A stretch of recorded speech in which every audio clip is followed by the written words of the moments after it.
오늘 좌담회는 그 조현병 당사자, 그리고 대한 정신장애인 가족협회, 그리고 의료진, 그리고 사회복지사까지 함께하는 좌담회인데요. 이름은 제가 좀 지어봤습니다. 정신장애인 편견을 넘어 당당히라는 자리이고요. 당사자분께 제가 좀 여쭙고 싶어요. 그러니까 되게 어쩌면 되게 생뚱맞은 질문일 수도 있는데 어떤 사회에서 어떤 일을 하고 싶으세요? 그러니까 저 같은 경우에는 뭔가 만들거나 사람을 교류하는 일을 하고 싶긴 합니다. 글을 쓴다던가 아니면은 뭔가 유튜브 같은 걸 만든다던가 뭐 글을 쓰는 게 기본적으로 제가 오랫동안 훈련해왔기 때문에 그쪽으로 하고 싶은데 쉽진 않더라고요.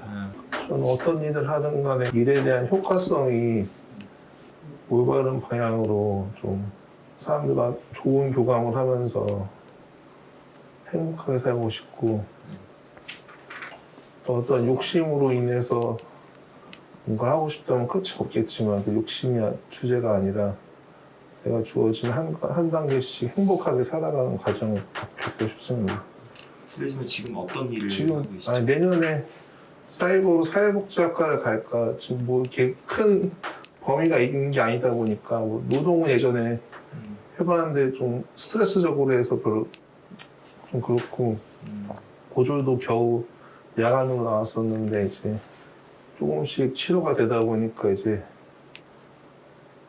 내년에 사이버를 갈까 그러고 하고 있어요. 지금은 그냥 정신장애인이 할 수 있는 활동 같은 거 하고 있어요. 저는 쉬고 있죠 사실. 그러면서 정신과 치료도 받고 있고 그 외에 상담도 하고 있고 뭐 대충 그렇습니다. 저희 병원에는 급성기 환자도 많이 오다 보니까 외래 진료만 받으면서 직장 생활을 잘 하는 분들도 계시고, 그러니까 일반적인 직장 생활 하는 거예요. 외래 진료 받으면서. 그리고 그게 힘든 분들이 계세요. 그분들은 재활 기간을 이용하면서 단계별로 취업을 대체로 잘 나가세요. 지원 고용을 통해서 나가는 분들은 그래도 사례 관리 받으면서 직장도 지적이면서 잘 나가세요. 문제는 복지카드도 없고 지원 고용도 그래서 못 하는데 임시 취업 같은 것도 못 하고 혼자 계속 취업장에 시도해보는 분들은 변변히 좌절감을 겪죠. 유지하지 못하니까. 그리고 그마저도 안 돼서 이제 집에만 계시면서 재활 치료가 필요한데 이용하지 않고 점점 은둔의 나락으로 가시는 분들, 이분들은 참 힘든 그룹이 되는 거고, 그렇지 않고 지금 오늘 참석하신 분처럼 그래도 돈을 지금 실제로 벌지는 않더라도 어떤 활동을 하는 분들은 이 활동이 나중에 취업의 경험으로 이어질 수 있고. 근데 제가 직업재활기관에 한 18년 있었던 경험으로는 복지카드가 있고 지원 고용을 하게 되면은 그래도는 유지하면서 나가실 수 있었고, 그럴 때 최저시급은 받고 계시죠. 다양한 루트라는 거. 근데 최근에 서울 경기 지역은 재활기관들이 잘 돼 있어서 본인만 복지카드 있고 지원 고용을 시도한다면 한두 번 실패할 수는 있어도 이후에 안정적으로 안착하는 분들 저는 많이 봤어요. 그 복지카드 소지 안 한 당사자가 여러 이제 취업 단기든 취업하려고 알아봤는데 이제 찌라시 돌리는 걸 가능하다 했대요, 그 업체에서. 그런데 나중에 알고 보니까 그다지 굉장히 좋아했는데 알고 보니까 이 당사자 생각하니까 그까지도 단절시키더라는 이야기죠. 그러니까 지라시를 그냥 나눠주는 이런 일조차도 예. 그런 것조차도요. 그래서 기자님 말씀하셨듯이 우리나라 법뿐만 아니라 조례도 마찬가지고 각 지역의 규칙들, 이게 당사자에 대한 제재 사항들이 굉장히 많아요, 이 부분들이. 저는 이 부분들 전체 집중 조명할 필요가 있다 저는 생각돼야죠. 이 부분들에도. 쉽게 말하면 공원 이런 데 있잖아요. 지방 조례에서 당사자들은 금지시키는 사례들이 굉장히 많아요. 조례조차도요. 이런 거 좀 개선했으면 좋겠다. 좀 그러다 보면 이런 기타 등등 것들이 우리 당사자들이 사회 진출하는데, 사회 복귀하는데 제재 사항들이 굉장히 많다는 부분들이고, 저는 이제 당사자 욕구에 맞는, 강점에 맞는 이 프로그램을 개발하면 충분히 저는 사회생활 가능하다 보여지거든요. 또 그렇게 하는 사람들 굉장히 많이 봤을 거예요. 그래서 이런 분들 강점을 좀 강화시키는 쪽으로 당사자들 좀 접근을 해줬으면 좋겠다. 그러면 아까 우리 이 친구 같은 경우도 크레디트 교육받고 난 다음에 그때도 글쓰기 이야기 했었거든요. 각 개개인의 특성들에 맞는, 욕구에 맞는 강점 찾아내면 되거든요. 이걸 못 찾았을 뿐이죠. 이것을 찾아내고 그에 맞는 직종들, 그에 가는 일거리들을 정해주면 저는 충분히 가능하다고 생각해요. 발병 전에, 군입대 전에 이제 노동으로 먹고는 살아야 돼, 발전해야 돼라는 집착하는 마음으로, 그때는 부모님이 이혼하신 상태여서 어머니는 절 정서적으로 대하셨지만 아버지랑 있을 때였는데 어떻게 해서든 열심히 사는 느낌으로만 분위기가 있어서 좀 약은 안 먹는 상태니까 좀 고되게 했었 좀 그렇게 오랜 기간 한 건 아니지만 한 번 경험하고 저렇게 이렇게 노동을 했었고요. 네. 그리고 발병 후는 좀 약간의 장기간의 입원이 된 상태여서 그때 제 기억으로는 몸 상태가 좀 그렇게 좋진 않았어요. 그리고 정신장애 이런 것이 객관적으로 발달을 시켜줘야 될 부분이 있는데 그런 것이 지금보다 많이 미약했기 때문에 미약한 상태에서 대인관계도 좀 많이 힘들었고 이럴 때 마트에서 일하거나 목욕탕, 남탕 청소하고 일하거나 했는데 일이 숙달이 안 되고 일은 하고 싶은데 숙달이 안 되고 그랬거든요. 그래서 그런 식으로 힘들게 하다가 자꾸 입원을 반복하다 보니까 수급관자가 됐어요. 아직까지 복지카드가 없어요. 달리 말하면 복지카드가 없을 때도 수집이 된 선이거든요. 몇 번 했는데 전 한 6개월 정도 넘어가면은 많이 힘들어지더라고요. 정신적으로. 그런 것도 있고. 그래서 6개월쯤 일하시다가 관두고 또 다른 자리 알아보시고.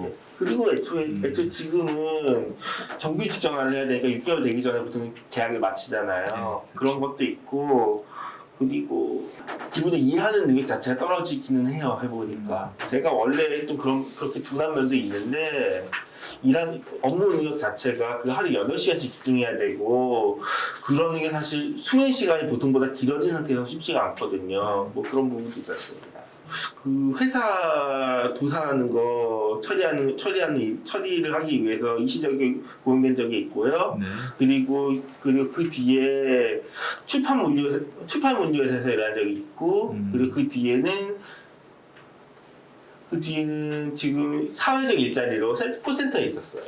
적인 지원 같은 거 말씀하셨는데 저는 이제 임상 의사로서 이제 사회복귀를 저해하는 그런 가장 큰 요소로 생각하는 건데 재활 시설이 많이 없어가지고 이제 저는 이제 임상 의사로서 이제 입원 환자를 많이 보는데 이제 입원이 끝나고 퇴원하게 될 때 이제 어느 정도 증상이 회복돼가지고 이제 재활을 돕기 위해서 제가 조금 알아보면은 하여튼 재활 기간이 너무 없어가지고 그 보호자들이 도저히 이제 환자가 증상이 조금 좋아졌지만 이제 도저히 돌볼 수 없는 여건이라서 다시 그냥 입원을 뭐 연장하든지 해가지고 다시 입원하게 되는 경우가 굉장히 많아가지고 저는 하여튼 재활 시설의 확충이 가장 좀 필요하다고 좀 생각합니다.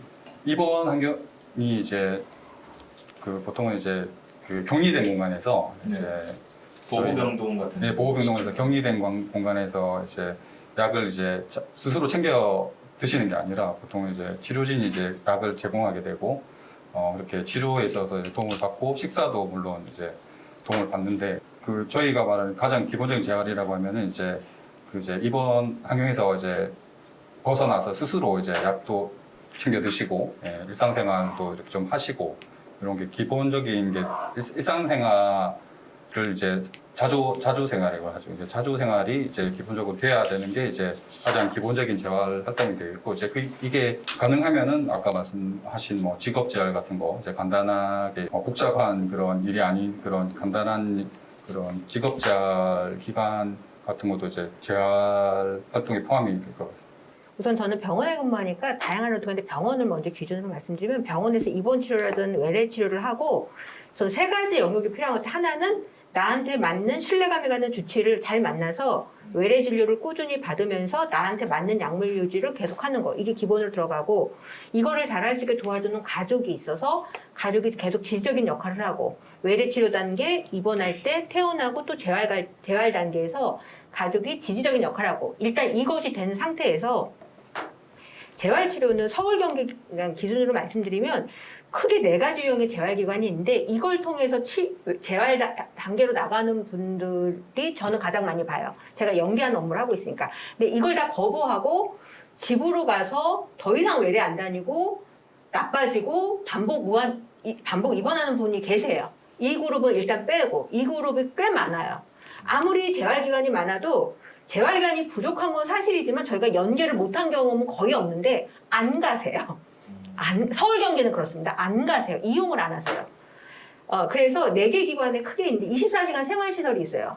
24시간 생활시설. 간호사, 사회복지가 함께 생활하면서 거기서 병원처럼 24시간 케어하면서 지내는 기관이 너무 잘 돼 있어요. 그런 걸 통해서 혼자 사는 연습을 하는 기관이 있고 이게 재활치료 하나예요. 혼자 사는 거. 그다음에 밤에만 지내는 게 있어요. 공동생활가정이라고 해요. 낮에는 직장을 다니든 주간자를 다니든 하고 밤에만 지내는 거. 간호사가 주로. 하나는 낮에만 이용하는 기관. 낮에만 이용하는 거. 또 하나는 직업 전문 기관. 정신과 환자만을 받아주는 직업 전문. 이 4가지를 통해서 각각의 목표에 맞게 일단 여기를 올라타고 외래 치료도 잘 유지하면 대체적으로는 대부분 좋아져요. 물론 간혹 나한테 약물 치료가 안 맞아서 계속 재발하는 분도 있지만 아무리 외래 치료를 잘 다녀도 그렇지 않는 한 나한테 맞는 의사 선생님과 약물 치료를 잘 유지하면서 이 4가지 유형의 기관을 잘 저는 올라탔다는 표현을 또 자기한테 맞는 트랙을 잘 올라탄 분들은 제가 10년, 20년 지켜봤을 때 대부분 지금 직장 유지를 잘 하고 계세요. 근데 여기까지 가기가 어려운 거예요. 왜? 환자는 병식이 없어요. 내가 정신과 환자가 있는데 내가 왜 걔네랑 어울려야 돼? 나 혼자 잘할 수 있어? 하고 집에서 오랫동안 은둔생활 하세요. 엄마, 우리 애 골로 보낼 수 없어. 그리고 우리 애가 안 간다는데 내가 어떻게 해? 또 집에서 감당하다가 나빠지면 또 입원시키세요. 이쪽 군이 문제라고 저는 봐요. 이쪽 군이. 서울은 재활기관 잘 돼 있습니다. 저희는 이렇게 책을 제작해서 주는데 아무리 얘기해도 안 가는 그룹이 계세요. 네. 맞춤형 그러니까 이제 사회복귀 이쪽인데 특히 우리 2 친구 같은 경우도 이번에 크리에이트 교육 받았던 친구들이거든요. 그런 부분들이 각자 이번에 프로그램을 하면서 느꼈던 뭐 각자 개성에 맞게 특성에 맞게 이런 거 찾아낼 수 있었다는 거죠. 지금까지 막연하게 사회적 인식과 편견 때문에 공통적인 부분들 중심으로 접근했는데 이 프로를 도달해가지고 개개의 특성은 딱 파악됐었거든요. 그럼 이 부분들 어떻게 강화시키고 활성화시키느냐 이 이목이거든요. 저도 이 부분들 지금 굉장히 고민하고 있어요. 제2차, 제3차 어떤 연계 프로그램 뭐를 할 것인지에 대한 부분들. 그래서 지금은 일단 교육받는 지 얼마 안 돼가지고요. 이 부분들은. 그래서 이제 저도 지금 굉장히 많이 고민을 하고 있는 부분들입니다. 이 친구는 글쓰기 잘한다고 했잖아요. 어떤 친구는 그 관광지 이 부분들을 해설을 좀 해보고 싶다는 친구도 있고요. 가이드. 예, 가이드 이런 부분들. 뭐 각자 개성이 다 다르더라고 쉽게 말하면. 그런 부분도 우리 사회 구성원들이 어떻게 강화시키고 활성화시키고 이 부분들은 다 학제제로 접근해가지고 좀 고민을 해야 돼요. 이게 찾아내는 게 힘들죠. 저는 이번 기회에 굉장히 좋은 경험을 했다고 생각하거든요. 뭐 제 경험에서 뭐 얘기를 드리자면 아까 또 재활 기간이 이렇게 있음에도 불구하고 이제 뭐 여러 가지 이유 때문에 뭐 병식이 났다든지 아니면은 하여튼 자기한테 맞는 그런 그 재활 기간을 못 찾아서 그렇게 좀 못 가는 그게 그 재활이 안 되는 그런 부분도 있을 것 같거든요. 일단은 그게 하여튼 제 생각은 하여튼 재활 기간이 이렇게 그 뭐 당사자의 그 필요에 맞는 다양한 기간이 있다고 하면은 이제 그렇게 좀 자기가 맞는 그런 재활 기간을 더 찾기가 더 수월하게 되고 그러면 더 또 그런 재활 기간을 찾아서 이렇게 활용할 수 있는 기회도 더 많이 늘어날 것 같거든요.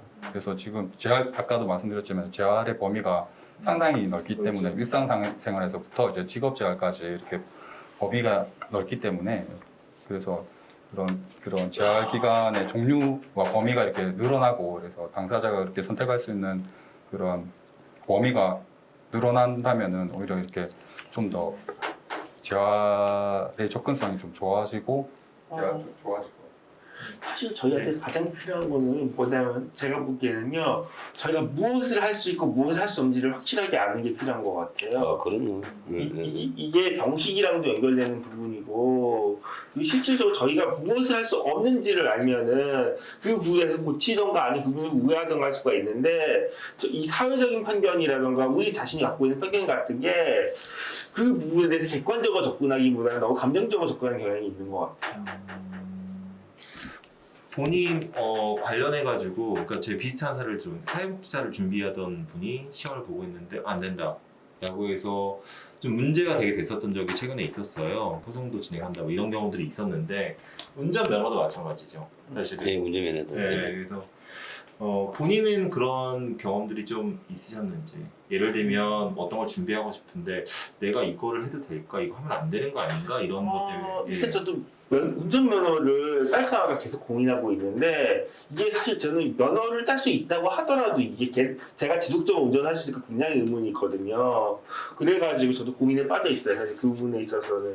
사실 그리고 어떤 일에 한해서는 환자를 정신질환자를 받지 않는 게 나을 수도 있거든요. 제가 보기에도. 주의의 부분이 있는 거니까. 그래가지고 저도 그 부분에 대해서 조금 더 복잡한 문제가 있을 수 있는 것 같아요. 그 부분은 조금 논의의 여지가 있으니까 선생님 한번 얘기 좀 들어보고 싶어요. 저 같은 경우는 교육받을 때 외국 사례가 많이 모험적이고 네. 또 외국 사례뿐만 아니라 계속 발전 나아가야 되고 정신장애인이나 일반인이나 그 비장애인이나 뭐 다를 게 없는 그런 상황을 저는 상식으로 미래의 상황을 보고 있거든요. 그러니까 뭐 별거 차이 없고 그냥 그렇게 생각하고 살고 있고 또 저도 예전에는 고민이 일어나거나 갈등이 많았지만 그런 거에 대해서 머무는 게 아니라 내가 해야 될 것들을 감사함하고 행복하게 살아가고 있는 그런 거.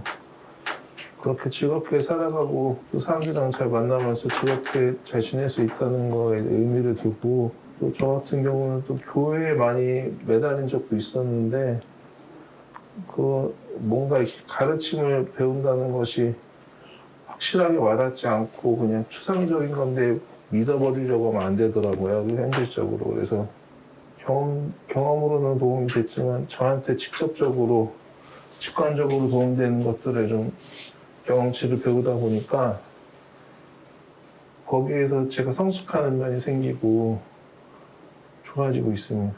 예를 들면 정신장애 복지카드가 있어서 장애인 특례로 입사할 때만 그게 문제가 되지 내가 정신과 외래를 다녔다는 걸 내가 어딘가 뭐 아르바이트라고 쳤을 때 그 부분이 나를 알 수가 없어요. 그래서 저는 정신장애를 알았다는 것만으로 일을 취업을 못하는 게 아니라 그로 인해서 집중하기 힘들고 음성 증상 이런 게 문제이기 때문에 저는 그 자격증 15가지는 그렇게 많이 문제가 됐던 건 없어요. 제가 볼 때 오히려 문제는 다양한 경험을 하게 해줘야 되는데 예를 들면 스테이크를 먹어본 사람은 그 스테이크의 맛을 아는데 맨날 된장찌개 김치찌개하고 먹은 분은 그것뿐이 몰라요. 근데 너 뭐 먹고 싶으려면 2개만 먹어본 사람은 2개 중에만 대답을 해요. 근데 요즘에 달라진 게 마포 정신장애인 자립지원센터, 뭐 송파, 양천 이런 다양한 단체가 생겨나면서 당사자를 위한 글쓰기, 당사자들을 그 유튜버로 키우고 당사자들을 뭐 영상교육도 시키고 정말 다양한 서비스들이 이루어지고 있어요. 그 다음 서울시 통합지원센터가 생겨서 거기서도 당사자를 위한 정말 기존의 재활기관이 생각 못한 것들을 하고 있어요. 그리고 적극적으로 당사자를 키워서 이분들 동료 지원가로 배출하고 있고 급여를 실제 주고 가정방문도 함께 나가고 그래서 다양한 유형의 기관에서 당사자들이 직접 참여할 수 있는 다양한 서비스들이 이제 생겨나고 있는데 그걸 통해서 내가 잘하는 걸 발견하는 거죠. 기회를 줘봐야 알잖아. 아이들도 어렸을 때 피아노도 시켜보고 뭐도 시켜봐야 아 내가 수영에 달란트 있구나 피아노에 달란트 있는 것처럼. 근데 우리 예전에는 정신과 환자에 대한 틀에 가둬놓고 경험도 해주지 않고 그럴 기관도 없었죠. 지금은 다행히 그런 것들이 생겨나고 있어서 그런 경험을 통해서 내가 원하는 걸 찾고 거기서 심리적인 성취감을 얻어야 그 다음 단계로 나갈 수 있는 자기 확신이 생기죠. 이런 단계로 가는 게 저는 맞다고 생각을 해서 그래도 요즘에 당사자 단체나 가족 단체에서 다양한 시도를 하고 있어요. 저는 서울시 통합지원센터, 마포자립 이런 데서 오는 팜플렛 보면 너무 놀라워요. 정말 진보적인 프로그램을 해요. 그래서 저는 긍정적으로 생각하고 실제 이분들이 여기를 참여하고 있네요. 이런 성취 경험이 쌓이면 그 다음 단계 아르바이트 지원 고용을 나갈 수 있겠죠. 물론 수급자는 취업을 안 하는 게 저는 맞다고 생각을 하고. 네 가지를 말씀드리겠습니다. 첫 번째는 정부에 해당이 되죠. 저도 정부에 있긴 하지만 정신건강복지 기본계획에 정신장애인 회복과 재활을 위한 많은 계획안들이 있으나 그게 현실에서는 그런 좋은 계획안은 선언적으로 있는데 현실에서는 지난 3년간 보호자들이 아이가 나빠져도 입원시키는 데 있어서 여러 가지 가족 요건이나 법적 요건 이런 것 때문에 입원을 제때 못하기도 했었고 또 응급 이송체계도 가족이 자분함을 해야 되는데 이송단을 부르고 입원시키는 절차도 너무 힘들다 보니 나빠지기도 했었고 코로나 기간 동안 원하는 자기가 치료받던 병원에서 제대로 치료받지 못했고 실제로 가족이 겪는 경험은 크다는 거. 근데 정신건강복지 기본계획에 있지만 실행이 안 되는 부분은 정책자들이 보셔야 될 부분이고 그다음 정신재활기관 관련해서는 서울 경기는 그나마 나은데 지방에는 정신주간재활기관이나 재활기관을 운영할 때 임대료 같은 거를 기관 운영자가 부담하게 하다 보니까 기관이 절대적으로 부족합니다. 서울도 주간재활은 부족합니다. 이런 부분에 대해서 연간 3천만 원만 한 기관당 있으면 되는데 그런데 돈이 쓰일 수 있는 변화가 필요하고 가족들은 교육을 받고 참여하고 연대해야 합니다. 일단 이쪽으로 나오신 분들은 그래도 가족도 성장하고 회복하는데 여전히 교육과 연대와 참여 안 오고 힘들어하는 가족은 힘든 상태로 절망의 나락과 우울과 참담함에 묻혀 계십니다. 또 당사자는 병식을 갖고 고립을 탈피해서 역시 참여하고 한 단계 노력해서 올라가야 하는데 이것이 너무 버겁다 보니 집에만 계시면서 본인만의 꿈속에서 여전히 장기간 가는 부분은 참 안타까워서 이분들을 도와줄 수 있는 건 결국 동료 상담가니까 동료 상담가들이 은둔 고립에 있는 분들을 함께 잘 이끌어줬으면 좋겠습니다. 이상입니다. 저는 뭐 정신과 의사의 입장에서 뭐 말씀을 드리자면은 정신 질환 자체가 아까 말씀드린 증상이나 그리고 사회적인 낙인이나 편견 이런 것 때문에 당사자들이 그 자기 목소리를 내기가 다른 질환에 비해서 신체적 질환이나 이런 거에 비해서 굉장히 힘든 특성이 있기 때문에 저는 하여튼 그 아까 말한 그 자기 병식이라든지 가족이 또 그런 정신질환에 대한 특징을 잘 알아야지 또 치료를 도울 수 있고 그런 것 때문에 그 교육이나 하여튼 그 자기 목소리를 내기 위해서 이런 당사자 단체나 이런 그 당사자의 가족을 돕기 위한 단체 그런 목소리를 낼 수 있는 그런 단체들이 필요하다고 생각하고요. 그래서 이런 단체에서 적극적으로 정치적인 그런 권익을 위해서 당사자의 권익을 위해서 이렇게 조금 목소리를 낼 수 있는 게 이런 그 재활 치료에 있어서 가장 중요할 거라고 생각합니다. 제가 알기로는 어떤 선진국에서 이런 당사자 단체 그리고 당사자의 가족들 단체들의 활동이 활발하다고 알고 있거든요. 그래서 저희 우리나라도 그런 좀 당사자 단체나 가족 단체들의 활동이 좀 활발해져야지 그런 재활에 있어서 조금 도움이 될 것 같아요. 그러니까 질환자들 치료에 있어서 뭐 수가라든지 좀 개선이 됐다고는 합니다만 그런 거에 대해서는 어떤 좀 개인적인 아쉬움은 없으세요? 예를 들어 가지고 뭐 지금 장기 지속형 주사제, 그 조현병들 그 항정식병 약물 중에 이제 장기 지속형 주사제가 있는데 이게 굉장히 비용이 많이 든다고 알고 있거든요. 비싸죠. 그래서 거의 개인이 부담이 비용이 많이 드는데 이제 그게 아마 제가 알기로는 하여튼 이런 당사자 단체들의 그런 의견이나 그게 반영돼 가지고 지금 이제 그런 비용이 이제 정부에서 어느 정도 이제 부담해져 가지고 치료 이제 주사를 맞는 게 조금 용이해졌다고 들었거든요. 그런 게 좀 당사자들이 그런 당사자 단체라든지 가족의 그런 주장이 어느 정도 주장을 할 수 있는 그런 환경이 좀 조성되면은 치료에 있어서 분명히 도움이 돼요. 예, 감사합니다. 두 단락이 있는데요. 길게 하셔도 돼요. 말씀 주세요. 인간 존엄성의 의미를 이해하고 자유, 다양한 권리를 현실적으로 누리도록 분위기를 만들어갔으면 좋겠고 약에 대한 인지도가 낮고 그에 따라 당사자들이 스스로를 낮게 평가해 밖으로 안 나가는 사례가 있는데 마음 열고 나갈 수 있도록 약에 대한 근본적 지식과 알아야 할 것들을 공개하셨으면 합니다.